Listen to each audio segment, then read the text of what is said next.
17 जनवरी 1991 ये वो दिन था जिस दिन अमेरिका और अमेरिकन एलाइज ने एक साथ मिलकर इराक के अगेंस्ट वॉर की शुरुआत की। After the UN deadline expired, then began their attack. H hour was 0300 on January 17, 1991. That was when the first bomb would fall on Baghdad. इस वॉर में अमेरिका काफी मॉडर्न और हाई टेक मिलिट्री इक्विपमेंट्स का use कर रहा था, जैसे कि F-117 nighthawk, F-15E strike eagle, F-16 fighter falcon, B-1B lancer और B-52 स्ट्रैटोफोर्ट्रस। अब जहां मिडिल ईस्ट में ये वॉर चल रही थी, तो ऐसे में एक देश ऐसा था जो कि बस दूर खड़ा होकर इस वॉर को अच्छे से एनालाइज कर रहा था, और वो देश था चाइना। इराक वॉर में जब चाइना ने अमेरिका की वेपन टेक्नोलॉजी को देखा, तो चाइना को इस बात का एहसास हुआ कि मॉडर्न वॉरफेयर के ज़माने में चाइनीज एयरफोर्स कितनी ज़्यादा पिछड़ी हुई है। और फिर यही इराक वॉर वो टर्निंग पॉइंट बनी जिसके बाद चाइना ने अपनी एयरफोर्स की मॉडिफिकेशन पर काम करना शुरू कर दिया। यहाँ पर आप देख सकते हो कि जहाँ 2003 में चाइना एयरफोर्स कैपेबिलिटीज में ग्लोबली 9th रैंक पर था, वहीं आज 2024 में 2nd रैंक पर पहुंच चुका है। लेकिन चाइना ने इतने कम टाइम में इतनी ज़्यादा ग्रोथ अचीव कैसे की, और कैसे आज चाइना वेस्टर्न टैलेंट का यूज करके अपनी एयरफोर्स को अमेरिका और अमेरिकन एलाइज के साथ लड़ने के लिए प्रिपेयर कर रहा है, और क्या चाइनीज एयरफोर्स की लगातार बढ़ रही कैपेबिलिटीज आने वाले टाइम में इंडिया के लिए एक बड़ा खतरा बन सकती हैं। इन्हीं सब क्वेश्चंस के बारे में जान आज अपनी इस वीडियो में, तो चलिए शुरू करते हैं। तो सबसे पहले बात करते हैं PLA एयरफोर्स यानी कि चाइनीज एयरफोर्स की हिस्ट्री के बारे में। आज चाइनीज एयरफोर्स वर्ल्ड की 2nd स्ट्रॉन्गेस्ट एयरफोर्स बन चुकी है, जो कि चाइनीज एयरफील्ड से बाहर जाकर दूसरे देशों पर अटैक भी कर सकती है और अपने इंटरेस्ट्स को पूरा करवाने के लिए दूसरे देशों पर प्रेशर भी डाल सकती है। Jets have been spotted taking off from a Taiwan airbase as China begins 3 days of military drills in response to President Xi's meeting with US Speaker Kevin McCarthy. लेकिन ये सब कुछ हमेशा से ऐसा नहीं था। 1949 में जब चाइनीज एयरफोर्स को बनाया गया था, तो उस टाइम इनका काम चाइना में सिर्फ कुछ स्पेसिफिक लोकेशंस को प्रोटेक्ट करने का था, जैसे कि political and economic centres, heavy troop concentrations, primary airfields, important military installations and transportation networks. लेकिन कुछ टाइम बाद चाइनीज एयरफोर्स के ऑपरेशंस को चाइना में सिर्फ कुछ स्पेसिफिक लोकेशंस को प्रोटेक्ट करने से एक्सपेंड करके पूरे देश की एयर स्पेस को प्रोटेक्ट करने तक एक्सपेंड कर दिया गया। पर अभी भी चाइनीज एयरफोर्स सिर्फ अपने देश की टेरिटरीज तक ही लिमिटेड थी, और इसी लिमिटेड एक्सपेंशन की वजह से 1950 तक चाइनीज एयरफोर्स की ओवरऑल डेवलपमेंट नहीं हो पाई। लेकिन 1950 से 1953 के दौरान कोरियन वॉर की वजह से चाइनीज एयरफोर्स में काफी ज्यादा एक्सपेंशन देखने को मिला। वैसे तो कोरियन वॉर नॉर्थ कोरिया और साउथ कोरिया के बीच में हो रही थी, लेकिन इस वॉर में नॉर्थ कोरिया को सोवियत यूनियन और चाइना सपोर्ट प्रोवाइड कर रहे थे, और साउथ कोरिया को अमेरिका, और ये सभी देश सपोर्ट प्रोवाइड कर रहे थे।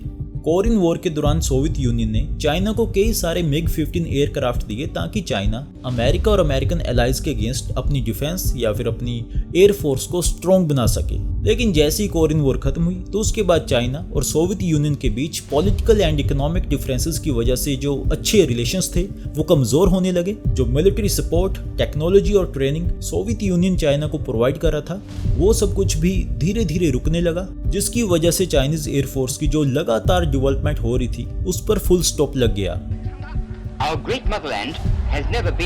इसके बाद फिर चाइना में 1966 में कल्चरल रेवोल्यूशन की स्टार्टिंग हुई, जिसका एम था चाइना की सोसाइटी और कम्युनिस्ट पार्टी में जो कैपिटलिस्ट एलिमेंट्स और ट्रेडिशनल वैल्यूज ऐड हो चुकी थी उनको खत्म करना। इस रेवोल्यूशन के दौरान चाइनीज एयरफोर्स को 3 महीनों के लिए बंद कर दिया गया। इनकी जो बुक्स और जो ट्रेनिंग स्कूल थे उनको खत्म कर दिया गया, और जो चाइनीज एयरफोर्स के इंस्ट्रक्टर्स थे वो या तो अपनी फैमिलीज के पास वापस चले गए, या फिर वो चाइना में अलग अलग लोकेशंस पर जाकर रहने लगे। 1990 तक चाइनीज एयरफोर्स में कोई भी मेजर डेवलपमेंट नहीं हुई, लेकिन इस टाइम तक चाइना ने काफी ज्यादा अमाउंट में J-5 और J-6 फाइटर प्लेन्स की मैन्युफैक्चरिंग की, जो कि एक्चुअल में सोवियत यूनियन के MiG-17 और MiG-19 की कॉपी थे, क्योंकि कॉपी करने के मामले में चाइना हमेशा से ही आगे रहा है।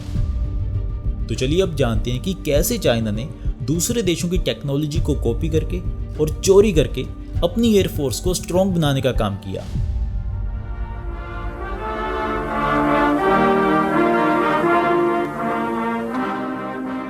सोवियत यूनियन की डिसइंटीग्रेशन के बाद 1992 में चाइना ने रशिया से सुकोई 27 एयरक्राफ्ट को खरीदा। स्टार्टिंग में तो चाइना इन फाइटर प्लेन्स को रशिया से इंपोर्ट कर रहा था, लेकिन 1995 में चाइना ने रशिया से इस फाइटर प्लेन के प्रोडक्शन लाइसेंस को भी खरीद लिया। और इसका मतलब ये था कि अब चाइना के पास ये परमिशन थी कि वो सुकोई 27 एयरक्राफ्ट को अपने ही देश में मैन्युफैक्चर कर सकता है, लेकिन उसमें किसी भी तरह की कोई भी मॉडिफिकेशन नहीं होनी चाहिए। वो same to same Russian Sukhoi 27 जैसा ही होना चाहिए। पर चाइना ने क्या किया? चाइनीज मैन्युफैक्चरर्स ने सुकोई 27 एयरक्राफ्ट की तो प्रोडक्शन की, लेकिन साथ ही में इस फाइटर प्लेन को बनाने के लिए जो टेक्नोलॉजी थी उसका यूज करके अलग से एक फाइटर प्लेन को डेवलप करना शुरू कर दिया, जिसको J-11 का नाम दिया गया, जो बेसिकली सुकोई 27 का ही मॉडिफाइड वर्जन था। इसके बाद फिर साल 2000 में चाइना ने फिर से रशिया के सुकोई 27 और सुकोई 30 के डिजाइन और टेक्नोलॉजी को यूज करके उनमें मॉडिफिकेशंस करके J-16 नाम के फाइटर प्लेन को डेवलप करने का काम शुरू कर दिया, जिसको 2013 में ऑफिशियली ऑपरेशनल कर दिया गया। चाइना के इस फाइटर प्लेन का परफॉर्मेंस इंडिया के सुकोई 30 MKI फाइटर प्लेन के बराबर है। अब जैसे चाइना ने सोवियत यूनियन की टेक्नोलॉजी को कॉपी करके अपने इन फाइटर प्लेन्स को बनाया या मॉडिफाई किया, ठीक वैसे ही चाइना ने इजराइल के लावी फाइटर एयरक्राफ्ट के डिजाइन और टेक्नोलॉजी के साथ अपने इंडिजिनस J-10 फाइटर एयरक्राफ्ट की डेवलपमेंट को कंटिन्यू किया, जो कि परफॉर्मेंस के मामले में अमेरिका के F-16 एयरक्राफ्ट के इक्वल है। इसके बाद फिर चाइनीज डिफेंस इंडस्ट्री ने 5th जनरेशन स्टेल्थ फाइटर यानी कि J-20 को भी डेवलप किया, जिसमें काफी एडवांस्ड टेक्नोलॉजीज का यूज किया गया जो कि वेस्ट से चोरी की गई थी। आज J-20 के रिफाइंड वर्जन्स जैसे कि J-20A और 2-सीटर J-20S चाइनीज एयरफोर्स स्क्वाड्रन में यूज किए जा रहे हैं। International institute for strategic studies के अकॉर्डिंग आज 2024 में चाइनीज एयरफोर्स के पास लगभग 1600 मॉडर्न फाइटर्स हैं, जिनमें से 200 J-20 5th generation stealth fighters हैं और लगभग 1400 4th जनरेशन फाइटर्स हैं। तो चलिए अब जानते हैं चाइनीज एयरफोर्स को लेकर जो प्रेसिडेंट शी जिनपिंग का ड्रीम है उसके बारे में, और वो कौन सी प्रॉब्लम्स हैं जो कि इनके उस ड्रीम को पूरा करने में रुकावट बन रही हैं। शी जिनपिंग ने साल 2035 तक चाइनीज एयरफोर्स को एक स्ट्रॉन्ग और मॉडर्न एयरफोर्स बनाने का टारगेट सेट किया है। नो डाउट कि आज चाइनीज एयरफोर्स वर्ल्ड की second strongest and largest air force बन चुकी है, लेकिन अभी भी बहुत सारे ऐसे एरियाज हैं जिनमें चाइनीज एयरफोर्स को काम करने की जरूरत है, जैसे कि उनके पायलट्स का स्किल लेवल, कॉम्बैट टैक्टिक्स और ऑपरेशनल कैपेबिलिटीज। चलिए इनके बारे में अच्छे से समझते हैं। चाइना ने पिछले लगभग 40 सालों से कोई भी वॉर नहीं लड़ी है और इसी वजह से इनका जो कॉम्बैट एक्सपीरियंस है वो काफी ज्यादा लिमिटेड है। चाइनीज एयरफोर्स के पास जो एक्सपीरियंस है वो या तो थ्योरेटिकल है या फिर वो इनकी अपनी ही ट्रेनिंग एक्सरसाइज से आया है, क्योंकि चाइनीज एयरफोर्स पर ये रिस्ट्रिक्शन लगाई गई है कि वो वेस्टर्न एयर एक्सरसाइज में पार्टिसिपेट नहीं कर सकते हैं, फिर चाहे वो बायलैटरल एक्सरसाइज हो या फिर वो मल्टीलैटरल एक्सरसाइज हो। इन ज्वाइंट ट्रेनिंग एक्सरसाइज के थ्रू अलग अलग देशों की एयर फोर्सेस को नए कॉम्बैट और एविएशन स्किल्स सीखने का मौका मिलता है, जिससे उनके मिलिट्री रूल्स और टैक्टिकल स्ट्रैटेजीज अपडेट रहती हैं। अगर हम वर्ल्ड मैप को देखें तो चाइना उन सभी देशों के साथ घिरा पड़ा है जो कि अमेरिका के एलाइज हैं, और ये सभी देश वर्ल्ड की सबसे एडवांस्ड एयरफोर्स यानी कि अमेरिकन एयरफोर्स के साथ अपनी ट्रेनिंग करते हैं, जिसकी वजह से इन देशों के battle skills up to date रहते हैं और इनके लिए हर टाइम अमेरिका की डायरेक्ट सपोर्ट अवेलेबल रहती है। लेकिन इस रीजन में जो चाइना के एलाइज हैं यानी कि पाकिस्तान और टर्की, जिनके साथ चाइनीज एयरफोर्स अपनी ट्रेनिंग एक्सरसाइज कर सकती है, इन देशों के पास ज्यादा से ज्यादा 3rd जनरेशन के फाइटर प्लेन्स हैं और उनको भी यूज करने के लिए इनको अमेरिका से परमिशन लेनी पड़ती है। और इसी वजह से आज China real world combat knowledge को ढूंढने पर मजबूर हो चुका है। अगर हम हिस्टोरिकली देखें तो हमेशा से ही चाइनीज एयरफोर्स को मिलिट्री की दूसरी ब्रांचेस जैसे कि आर्मी और नेवी के साथ मिलकर काम करने का मौका नहीं दिया गया, और इसके पीछे जो मेन रीजन था वो था चाइनीज कम्युनिस्ट पार्टी का ये डर कि कहीं ऐसा ना हो जाए कि अलग अलग मिलिट्री ब्रांचेस के लीडर्स एक साथ मिलकर इतने ज्यादा पावरफुल ना बन जाएं कि वो चाइनीज कम्युनिस्ट पार्टी के अगेंस्ट मिलिट्री कूप ऑर्गेनाइज कर दें। लेकिन जब चाइनीज लीडर्स ने मिडिल ईस्ट में अमेरिकन मिलिट्री की अलग अलग ब्रांचेस को ज्वाइंट ऑपरेशन करते हुए देखा, तो फिर इन्होंने भी चाइनीज मिलिट्री में ज्वाइंट वॉर डॉक्ट्रिन को इंट्रोड्यूस करने का डिसीजन लिया, और साल 2016 में चाइनीज प्रेसिडेंट शी जिनपिंग के द्वारा भी इस डॉक्ट्रिन या मिलिट्री रिस्ट्रक्चरिंग को कंसिस्टेंट सपोर्ट मिला। लेकिन अभी भी as compare to America, Chinese air force, army और नेवी एक साथ मिलकर एफिशिएंटली काम करने में काफी पीछे चल रहे हैं। यानी कि डीप इंटीग्रेशन को भी चाइनीज मिलिट्री पूरी तरह से अचीव नहीं कर पाई है। 5 जून 2024 को अमेरिकन गवर्नमेंट एजेंसी यानी कि national counter intelligence and security centre ने अपने 5 आइज इंटेलिजेंस पार्टनर्स के साथ मिलकर चाइना के अगेंस्ट एक वार्निंग इशू की।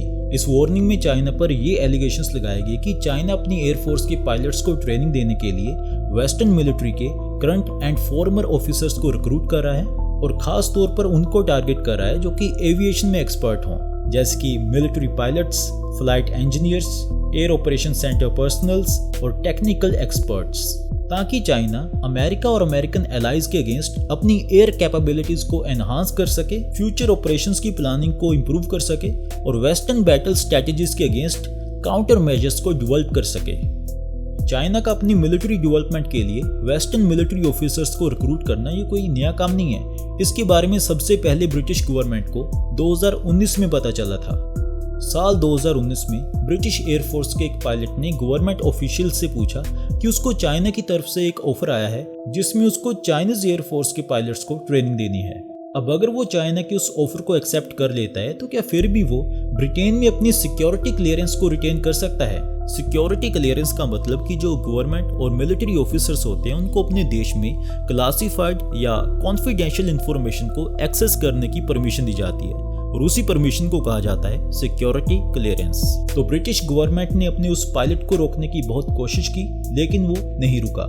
इसके बाद जब ब्रिटिश गवर्नमेंट ने फर्दर इन्वेस्टिगेशन शुरू की तो उन्हें पता चला कि इससे पहले भी ब्रिटेन के 5 पायलट्स साउथ अफ्रीका की टेस्ट फ्लाइंग एकेडमी के थ्रू चाइना के फाइटर पायलट्स को ट्रेन करने का ऑफर एक्सेप्ट कर चुके थे और इसके पीछे उनकी मोटिवेशन क्या थी?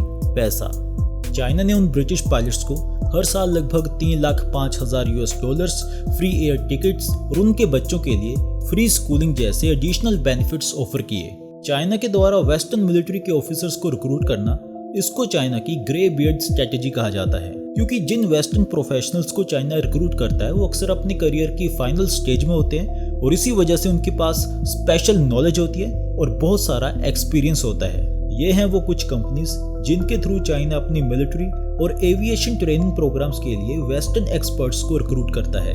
साल 2022 में ऑस्ट्रेलियन एजेंसीज ने डैनियल डगन नाम के एक सिटीजन को अरेस्ट किया जो कि एक्चुअल में एक फॉर्मर यूएस मैरीन पायलट था और वेपन्स एंड टैक्टिक्स का एक ट्रेंड ऑफिसर था। इस मैरीन पायलट ने 6 साल तक चाइनीज नेवल के ट्रेनी पायलट्स को एयरक्राफ्ट ऑपरेशंस की ट्रेनिंग दी। उन ट्रेन किए गए चाइनीज पायलट्स को टेस्ट किया, चाइनीज नेवल एविएशन इक्विपमेंट्स को भी टेस्ट किया और साथ ही में उनको ये लेसन्स भी दिए कि फाइटर प्लेन को एयरक्राफ्ट कैरियर पर लैंड कैसे करते हैं। इसके अलावा इसने एक चाइनीज स्पाई सू बिन को एक अमेरिकन डीलर से T2 बग आई ट्रेनर एयरक्राफ्ट को खरीदने में भी हेल्प की, जिसको फिर चाइनीज पायलट्स की ट्रेनिंग में यूज किया गया।